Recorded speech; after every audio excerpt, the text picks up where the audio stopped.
Welcome to my YouTube channel. आपका स्वागत है हमारे यूट्यूब चैनल में। जैसा कि आप सभी जानते हैं कि बिहार पुलिस की तैयारी हमारी यूट्यूब टीम ज़ोरों शोरों से करवा रही है और हम कोशिश कर रहे हैं कि बिहार पुलिस में जितने भी जीके जीएस के क्वेश्चन पूछे जाएं उनमें से आप एक भी क्वेश्चन को छोड़े नहीं, सभी का आंसर जवाब सहित लिख कर आएँ। और यह क्लास जो है वह एसएससी, सीएचएसएल, डीआरडीओ और एयरफोर्स के लिए भी बहुत ही महत्वपूर्ण है, क्योंकि जीके जीएस की शानदार तैयारी आपको सिर्फ इसी चैनल पर मिल सकती है। तो चलिए आज का जो प्रश्न है वह स्टार्ट करते हैं। हमारा पहला प्रश्न है कि अशोक के शिलालेख किस लिपि में लिखे गए हैं? तो अशोक के शिलालेख ब्राह्मणी लिपि में लिखे गए हैं। अशोक के शिलालेख ब्राह्मणी लिपि में लिखे गए हैं। ऑप्शन नंबर डी इस क्वेश्चन का राइट आंसर हो जाएगा। अशोक के अधिकांश शिलालेख ब्राह्मणी लिपि में लिखे गए हैं। अशोक के अभिलेखों में शहबाजगढ़ी और मानसेहरा के अभिलेख खरोष्टी लिपि में लिखे गए हैं। तो इसका राइट आंसर ब्राह्मणी लिपि हो जाएगा। अगला प्रश्न है कि निम्न में कौन सी विद्यापीठ सबसे पुरानी है? तो निम्नलिखित में कौन सी विद्यापीठ सबसे पुरानी है? जल्दी से आप हमें बताइए। तो इसका राइट आंसर क्या हो जाएगा? तो इसका right answer option B Takshashila हो जाएगा। तक्षशिला जो है वह सबसे पुरानी विद्यापीठ है। इसके बारे में डिटेल से हम जान लेते हैं। तक्षशिला विद्यापीठ सबसे पुरानी है। तक्षशिला प्राचीन काल में गांधार जिला की राजधानी थी, जो वर्तमान में रावलपिंडी से 20 किलोमीटर दूर सिंधु और झेलम नदी के बीच स्थित है। तक्षशिला मौर्य काल के पूर्व स्थापित किया गया था। तो इस प्रश्न का राइट आंसर तक्षशिला हो जाएगा। अगला प्रश्न है कि विक्रमादित्य को और किस नाम से जाना जाता है? तो विक्रमादित्य को चंद्रगुप्त द्वितीय के नाम से जाना जाता है। तो विक्रमादित्य का क्वेश्चन आपसे पूछेगा कि विक्रमादित्य को और किस नाम से जाना जाता है, तो इसका राइट आंसर चंद्रगुप्त द्वितीय हो जाएगा। अब इसके बारे में डिटेल हम लोग जान लेते हैं। विक्रमादित्य को चंद्रगुप्त द्वितीय के नाम से भी जाना जाता है।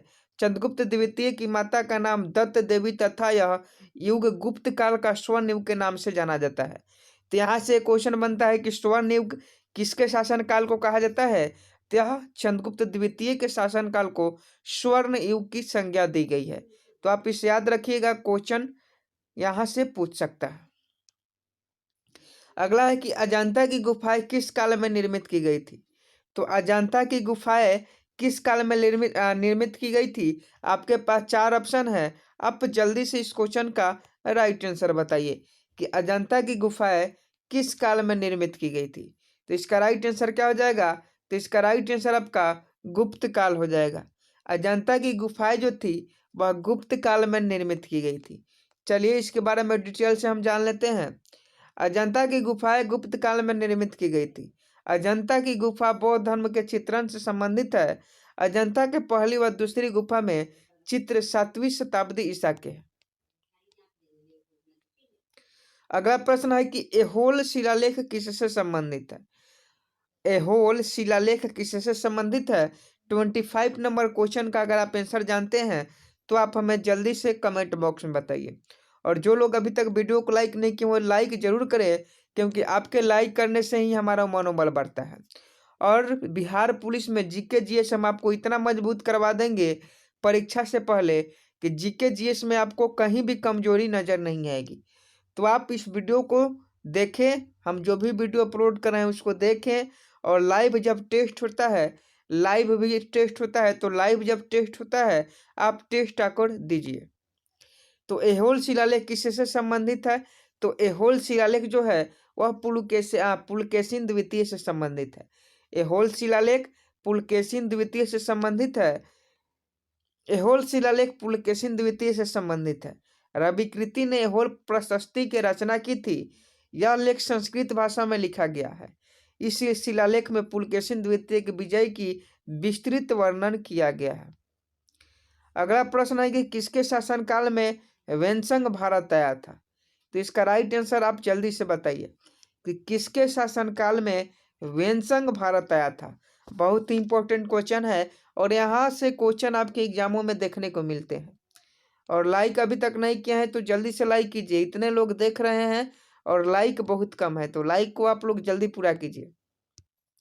और क्वेश्चन का आंसर दीजिए कि किसके शासनकाल में वेनसंग भारत आया था। तो इसका right answer option C Harshvardhan हो जाएगा। हर्षवर्धन के शासनकाल में वेनसंग जो था वो भारत आया था। वेनसंग एक चीनी यात्री था जिसने अपनी यात्रा का विवरण CU के नाम से संकलित किया है। अगला प्रश्न है, दिल्ली का कुतुब मीनार किसके शासनकाल में पूरा हुआ। दिल्ली के कुतुब मीनार किसके शासनकाल में पूरा हुआ। तो इसका राइट आंसर क्या हो जाएगा। Option A Firoz Shah Tughlaq, option B Qutubuddin Aibak, option C Iltutmish, option D Alauddin Khilji. तो दिल्ली का कुतुब मीनार किसके शासनकाल में पूरा हुआ। तो इसका राइट आंसर इल्तुतमिश हो जाएगा। दिल्ली का जो कुतुब मीनार है वह इल्तुतमिश के शासनकाल में पूरा हुआ। और इसकी एक बेटी थी जिसका नाम रजिया सुल्तान था। इसकी एक बेटी थी जिसका नाम रजिया सुल्तान था। वह दिल्ली की प्रथम महिला शासक बनी थी। तो आप इसे याद रखिएगा, इस क्वेश्चन को आप याद रखिएगा। अगला है, दिल्ली सल्तनत का उदारक मतलब प्रभुता संपन्न सुल्तान किसे कहा जाता है। तो दिल्ली सल्तनत का उदारक सुल्तान किसे कहा जाता है।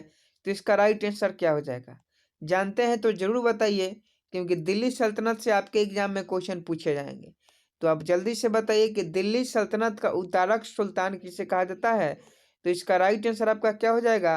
तो इल्तुतमिश हो जाएगा। इल्तुतमिश को दिल्ली सुल्तान के उदारक कहा जाता है। इनको दिल्ली सल्तनत का वास्तविक संस्थापक भी कहा जाता है, क्योंकि दिल्ली सल्तनत के शाही संरचना के प्रमुख अंगों को सुव्यवस्थित इन्होंने ही अपने शासनकाल में किया था। अगला प्रश्न है कि भारत की पहली महिला शासिका कौन थी। तो अभी हमने आपको इसको बताया है कि भारत की प्रथम महिला शासिका कौन थी। तो यह रजिया सुल्तान थी। भारत की प्रथम महिला शासक रजिया सुल्तान थी, जो इल्तुतमिश की बेटी थी और यह दिल्ली के गद्दी पर बैठी थी।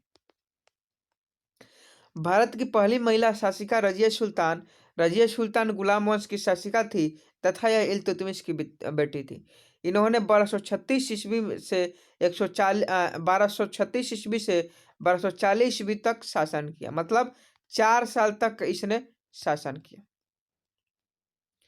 अगला प्रश्न है कि अमुक्त माल्यवाद पुस्तक किस शासक के द्वारा लिखी गई थी।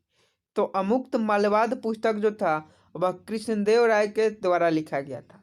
अमुक्त माल्यवाद पुस्तक कृष्णदेव राय के द्वारा लिखा गया था। अमुक्त माल्यवाद पुस्तक कृष्णदेव राय के द्वारा लिखी गई है।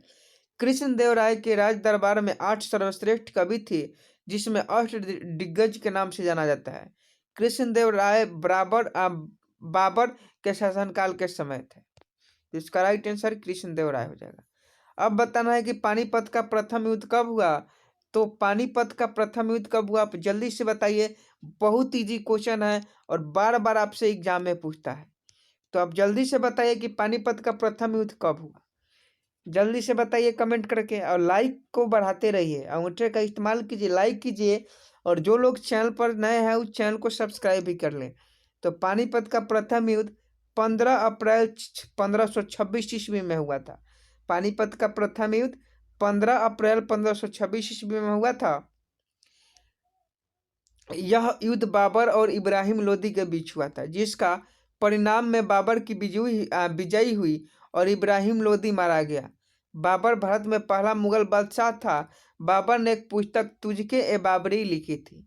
तो यहाँ से 2-3 क्वेश्चन इंपॉर्टेंट है, उसे आप लोग देख लीजिएगा, ध्यान में जरूर रखिएगा। अगला है कि मोती मस्जिद किस नगर में स्थित है। तो मोती मस्जिद किस नगर में स्थित है। चारों ऑप्शन में से इसका राइट आंसर क्या हो जाएगा। तो आपके पास थोड़ा सा भी दिमाग है तो आप इसमें से 50% पर आकर फंस सकते हैं, क्योंकि लाहौर में मोती मस्जिद होगा नहीं, ग्वालियर में मोती मस्जिद होगा नहीं, रहा बात दिल्ली की और आगरा की। तो इसका राइट आंसर क्या होगा। तो मोती मस्जिद किस नगर में है, और 50-50 का है। तो जल्दी से आप बताइए कि मोती मस्जिद किस नगर में स्थित है। तो इसका राइट आंसर आगरा हो जाएगा। मोती मस्जिद आगरा में स्थित है। इसका निर्माण मुगल शासक शाहजहां ने करवाया था, जबकि दिल्ली के लाल किले के अंदर बनी मोती मस्जिद का निर्माण मुगल शासक औरंगजेब ने करवाया था।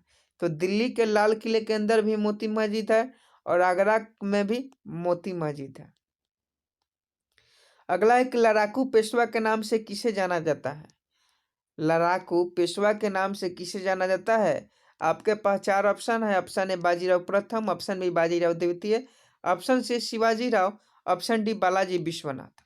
तो 33 नंबर का राइट आंसर आप जल्दी से कमेंट करके बताइए। तो 33 का राइट आंसर आपका बाजीराव प्रथम हो जाएगा। लड़ाकू पेशवा के नाम से बालाजी प्रथम को जाना जाता है। शिवाजी के बाद बालाजी प्रथम ही दोसर से ऐसे सेनापति थे जिसने गोरिल्ला युद्ध प्रणाली को अपनाया था। बाजीराव प्रथम मराठा साम्राज्य के महान सेनानायक थे। अगला प्रश्न है कि भारत आने वाला पहला अंग्रेजी जहाज कौन सा था? भारत आने वाला पहला अंग्रेजी जहाज कौन सा था? तो यह रेड ड्रैगन था। रेड ड्रैगन जो था वह भारत आने वाला पहला अंग्रेजी जहाज था। इसके बारे में विस्तार पूर्वक हम लोग जान लेते हैं कि भारत आने वाला पहला अंग्रेजी जहाज रेड ड्रैगन था, जो कैप्टन हॉकिंस के समय 1608 ईस्वी में सूरत के बंदरगाह में आकर रुका था। अगला है, निम्न में से किस देश का संविधान लिखित रूप में नहीं है? निम्न में से किस देश का संविधान लिखित रूप में नहीं है? ऑप्शन ए है Bharat, option B Britain, option C America और ऑप्शन डी कब का है? बांग्लादेश। तो इसका राइट आंसर आप जल्दी से बताइए कि किस देश का संविधान लिखित में नहीं है। तो इसका राइट आंसर ऑप्शन डी हो जाएगा।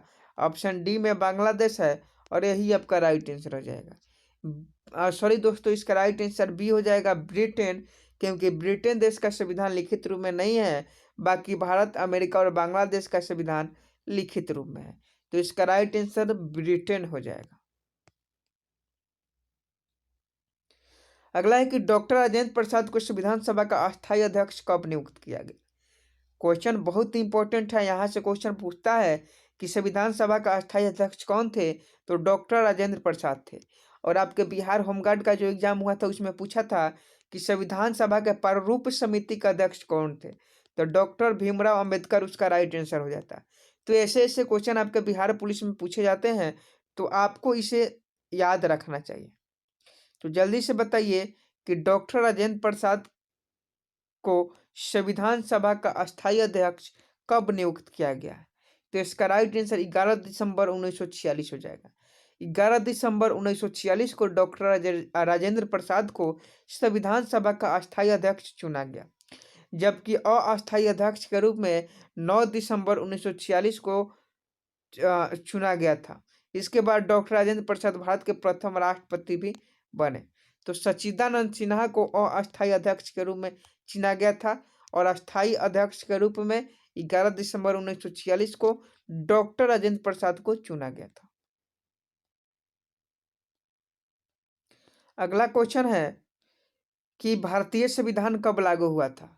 2-3 दिन पहले का क्वेश्चन है। तो भारतीय संविधान 26 जनवरी 1950 को लागू हुआ था। ये बहुत इजी क्वेश्चन है और यह सब लोग जानते हैं। अगला है कि उच्च न्यायालय के द्वारा कितने रिटें जारी किया जा सकता है? उच्च न्यायालय के द्वारा कितनी रिटें जारी की जा सकती है? Option A 7, option B 6, option C 5, उसके बाद ऑप्शन डी है 4। तो इसका राइट आंसर जल्दी से बताइए कि उच्च न्यायालय के द्वारा कितने रिटें जारी की जा सकती है? तो इसका राइट आंसर 5 हो जाएगा। उच्च न्यायालय के द्वारा 5 रिटें जारी की जा सकती है। अगला है क्वेश्चन कि संपत्ति का अधिकार किस संविधान संशोधन के तहत मूल अधिकार नहीं रहा? आपको बताना है कि वह संविधान संशोधन कौन सा है जिसके अनुसार संपत्ति का अधिकार मूल अधिकार नहीं है। तो यह 44वां संविधान संशोधन है। हमारा 44वां संविधान संशोधन यह बतलाता है कि संपत्ति का अधिकार मौलिक अधिकार नहीं है। अगला प्रश्न है, डॉक्टर अंबेडकर के अनुसार संविधान का दिल किसे कहा जाता है? क्वेश्चन है 40 नंबर और आज का लास्ट प्रश्न है कि डॉक्टर अंबेडकर के अनुसार संविधान का दिल किसे कहा जाता है? तो इस क्वेश्चन का आप लोग आंसर दीजिएगा कि डॉक्टर अंबेडकर के अनुसार संविधान का दिल किसे कहा जाता है?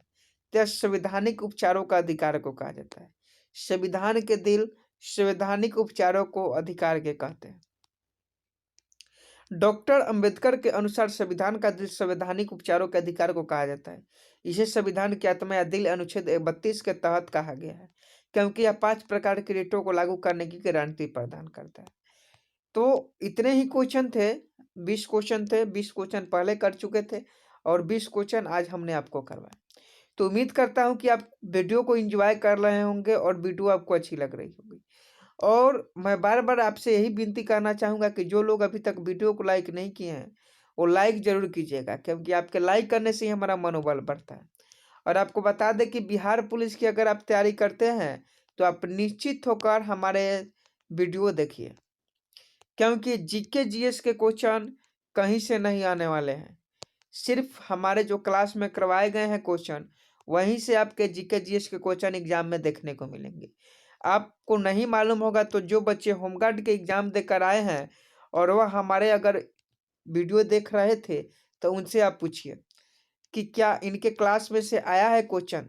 तो सभी क्वेश्चन बहुत ईजी थे और सभी क्वेश्चन हमारे ही क्लास से तो नहीं कह सकते, लेकिन 90 प्रश्न ऐसे थे जो हमारे ही क्लास से आए हुए थे। 90 क्वेश्चन ऐसे थे जो हमारे ही क्लास से आए थे। इकोनॉमिक्स में 2-4 क्वेश्चन थे जो हमारे क्लास से नहीं आए थे, क्योंकि इकोनॉमिक का क्लास हमने अभी नहीं करवाया था। लेकिन बिहार पुलिस में सभी क्वेश्चन उम्मीद है कि यहीं से पूछा जाएगा। तो आपके लिए यह चैनल बहुत ही महत्वपूर्ण है, तो आप इस चैनल को जल्दी से सब्सक्राइब कर लीजिए, क्योंकि लाइव क्लास अब स्टार्ट हो चुकी है। यूट्यूब के द्वारा लाइव का ऑप्शन अब मिल गया है, तो आप सभी क्लासें लाइव चलेगी। तो आप जल्दी से चैनल को सब्सक्राइब कर बेल आइकन को प्रेस कर लीजिए, ताकि जब भी टेस्ट हो तो आप आकर आसानी से टेस्ट दे सकें। उम्मीद करता हूँ वीडियो पसंद आया होगा। वीडियो पसंद आया होगा तो एक लाइक जरूर कीजिएगा। मिलता है नेक्स्ट वीडियो में, तब तक ले जय हिंद, जय भारत।